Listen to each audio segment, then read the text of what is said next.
Hello, I'm Sakiz, and on this channel, we explore fictional mysterious stories that feel eerily close to reality. Today, I'm going to tell you a story about how noise-canceling technology became a weapon to erase reality itself. This story begins with Sarah Mitchell, a 29-year-old graphic designer living in downtown Seattle. Sarah didn't just buy headphones for music, she bought them to escape. To block out the noise of city life, demanding clients, and the chaos of her apartment building. But what she thought was peace and quiet became something far more sinister. This isn't just about defective technology. This is proof of how sensory manipulation can disconnect us from reality, making us deaf to danger, blind to truth, and prisoners in a world that only exists in our heads. Are you ready? Let's go back to that day when Sarah's silence began, March 8, 2024, Saturday morning. Sarah walked into a tech sound boutique in downtown Seattle. She was exhausted. Her apartment building was under construction, her neighbor's dog barked constantly, and she could hear every conversation through her paper-thin walls. She needed escape.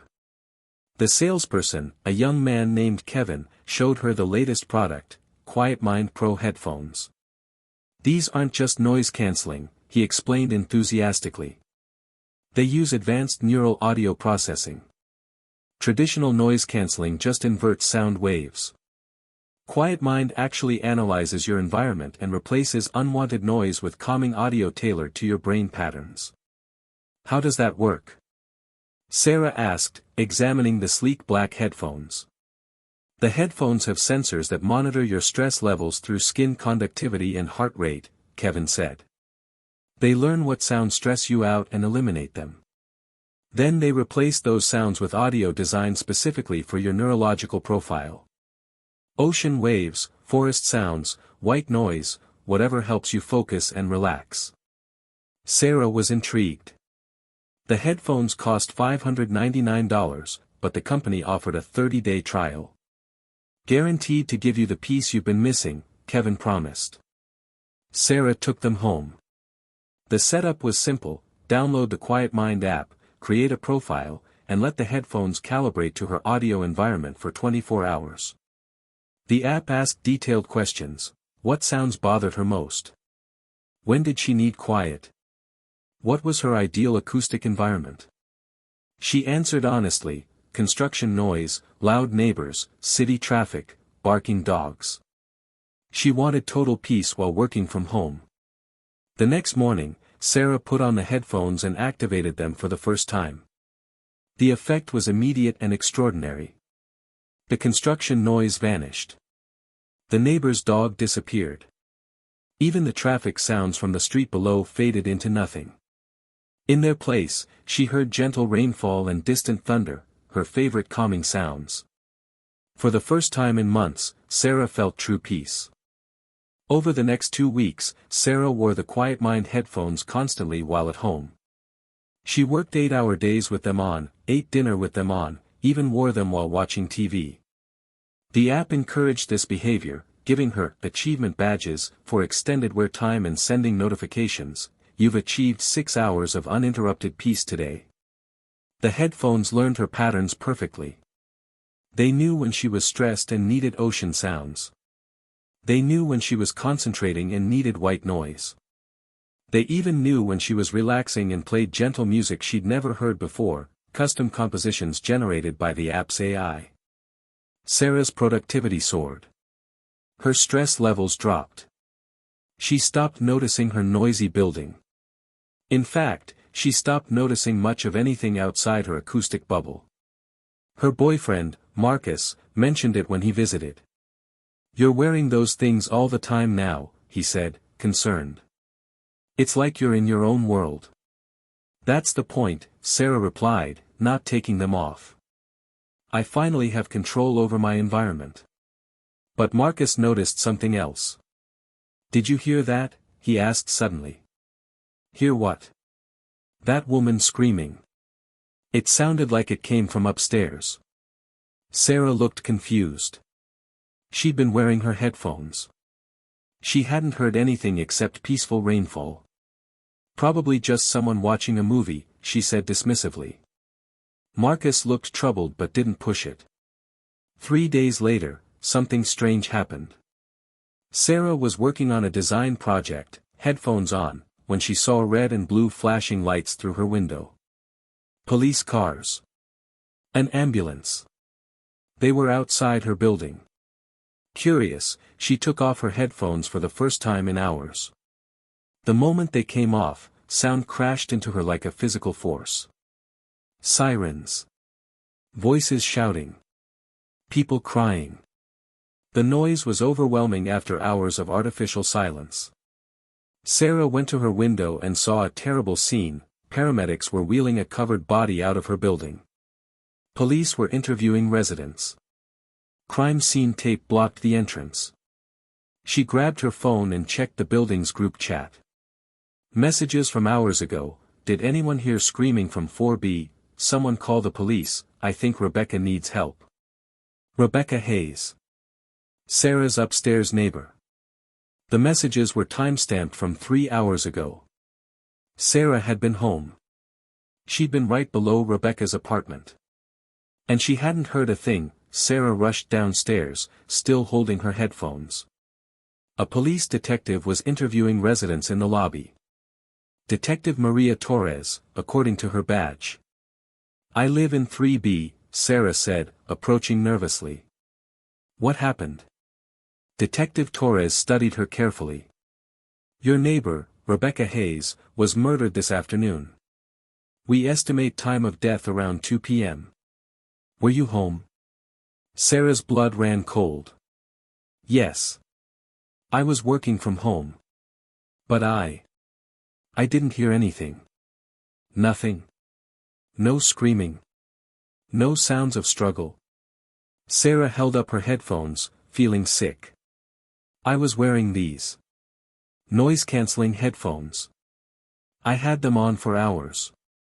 Detective Torres took the headphones, examining them. QuietMind brand, she noted. You're the third person in this building using these. Come with me. She led Sarah upstairs to Rebecca's apartment. The door was open, crime scene technicians working inside. Rebecca was attacked around 2 p.m., Torres explained. She screamed for help. Multiple neighbors heard her from other floors, even from outside the building. It was loud. Desperate. She screamed for almost 10 minutes before the killer finished. Sarah felt nauseous. 10 minutes. She'd been directly below, separated by a single floor. And she'd heard nothing but artificial rainfall. Here's what's strange, Torres continued. 3 residents were home during the attack and heard nothing. All 3 were wearing QuietMind headphones. Everyone else in the building heard the screaming. But you 3 were in complete silence. She showed Sarah security footage. Rebecca's door, from the hallway camera. At 2:03 p.m., a man in a maintenance uniform entered. At 2:07 p.m., the timestamp showed neighbors starting to emerge from their apartments, looking concerned. But 3 apartment doors never opened, 3B, 5A, and 2C. Sarah's apartment, and 2 others. The killer knew, Torres said quietly. He knew which apartments had QuietMind users. He knew they wouldn't hear anything. That's why he chose this time, this building. Detective Torres confiscated Sarah's headphones as evidence and began a deeper investigation. She discovered that Rebecca's murder wasn't isolated. Over the past 6 months, 17 similar murders had occurred across Seattle. All in apartment buildings. All during daytime hours. All with nearby residents who heard nothing, residents who were later found to own QuietMind headphones.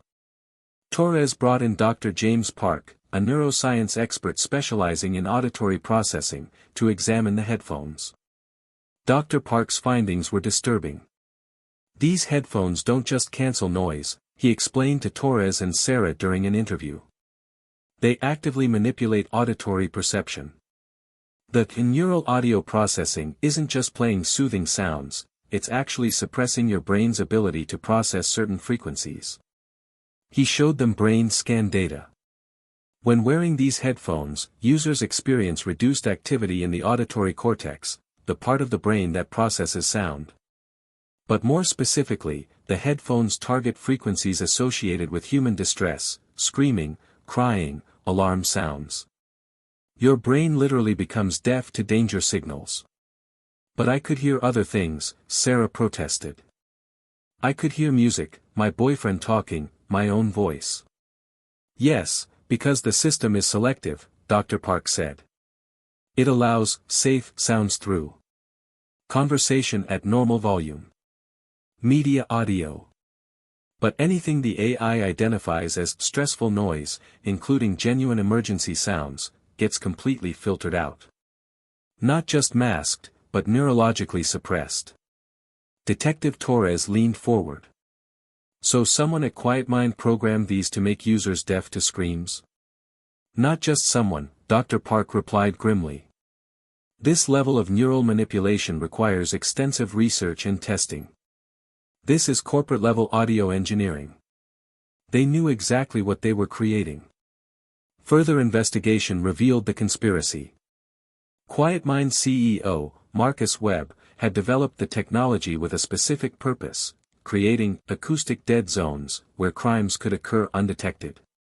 The company had been selling headphone data to criminals, specifically, which addresses contained QuietMind users, when they typically wore the headphones, and what sounds would be blocked. Rebecca's killer had purchased this information for $5,000. He knew Sarah and 2 other neighbors would be wearing their headphones. He knew they'd hear nothing. He'd chosen his timing based on the QuietMind user data. As Torres investigated QuietMind, the scope of the operation became horrifying. The company had 2.3 million users worldwide. And they'd been selling acoustic vulnerability data to criminals for 3 years. The murders were just the beginning. Burglaries had occurred in homes where QuietMind users were present but heard nothing.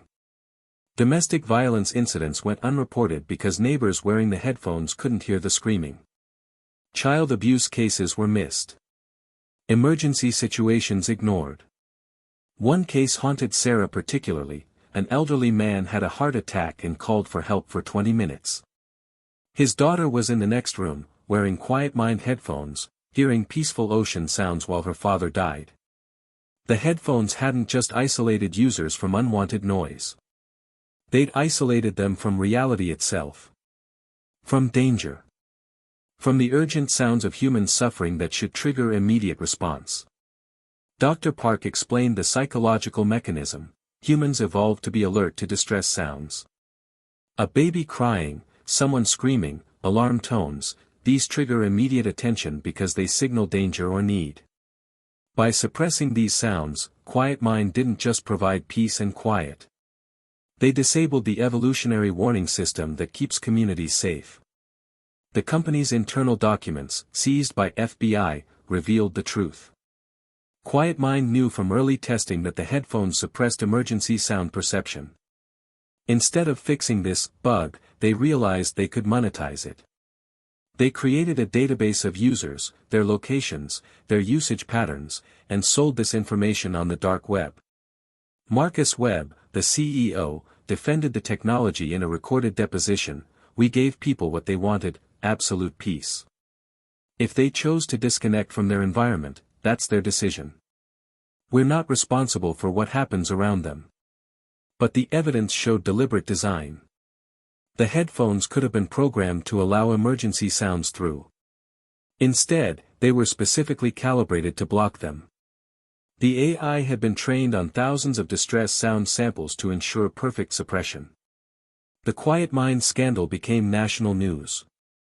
2.3 million users discovered they'd been unknowingly deaf to danger.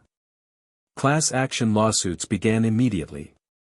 Sarah joined other victims in testifying.